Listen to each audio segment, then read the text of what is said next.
Hey guys, today we're going to talk about, someone had asked the question about why don't you and your husband talk about your business? They struggle too. I've actually had more than one person say this, so I'm going to try to address it the best that I can for what works for our dynamic. I'm not in everybody's household, so I don't really know what is going on, but this is what I think. Most of us, when we start our business as a photographer, we're either coming from a very steady job where we have more of a steady income, whether we were a school teacher or a secretary or whatever we did prior to becoming a photographer, quitting our job and becoming a photographer.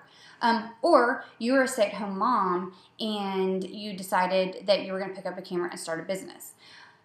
That kind of changes the dynamic in the family because either you were bringing in steady money and had more consistent hours, or you were a stay-at-home mom and you were doing all kind of your mommy chores, folding clothes, the floors, dinner, all the stuff that kind of gets pushed by the wayside, especially when you're first building your business. I like to use the analogy that my business is kind of like a baby, especially in the beginning. You have to wake up in the middle of the night basically feeding it. I feel like my business sucked the life out of me in the beginning because it was a stressor, just like I would stress a baby. It was exhausting, just like I was losing sleep with the baby. So right out of the beginning, my husband and I, when we would talk about my business, he was very business-minded, which is awesome because we can kind of play off of that because I'm not business-minded whatsoever.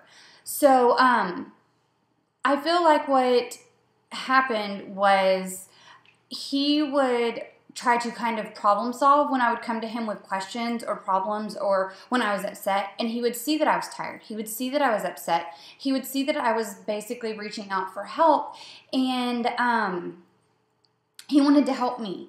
But in all reality, all I was really kind of looking for was just someone to whine to, because kind of the same thing. Say you have a friend that you go to when your baby is little, and you're wanting to talk to them about, well, my baby's doing this, and they're crying, and and your friend wants to offer up all this advice, but she's not a mom. She's never even had a baby. So you kind of get defensive about, wait, my baby's crying, but that doesn't mean my baby's bad. It doesn't mean that I'm doing something wrong. It just means that I'm kind of going through these hurdles with my child right now. Same kind of thing. I felt like he was not trying to put my business down at all. He's always been extremely supportive of my business. I mean, he would watch the kids. He's done everything he could, but there's just some things that I feel like he can't do that I do have to figure out on my own. And for me, it's a very emotional business. My photography is my heart and soul. When I go on a shoot, I give my heart and soul. When I place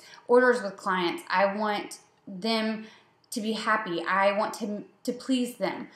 So it wasn't about how much money I made. It was about how many hearts I made smile. So when he would tell me how to run the business or how to do things a little bit better to maybe get higher sales or how to market or what to say or do, it was kind of frustrating. I would listen, but at the same time, I would always kind of feel like he was in uncharted territory. When I sell to, my work, I'm most of the time selling to women. Again, it's a very emotional job for me, but it's also a very emotional sell for them, whether it's their baby, whether it's their senior, whether it's their, daughter who just got married, whatever it was.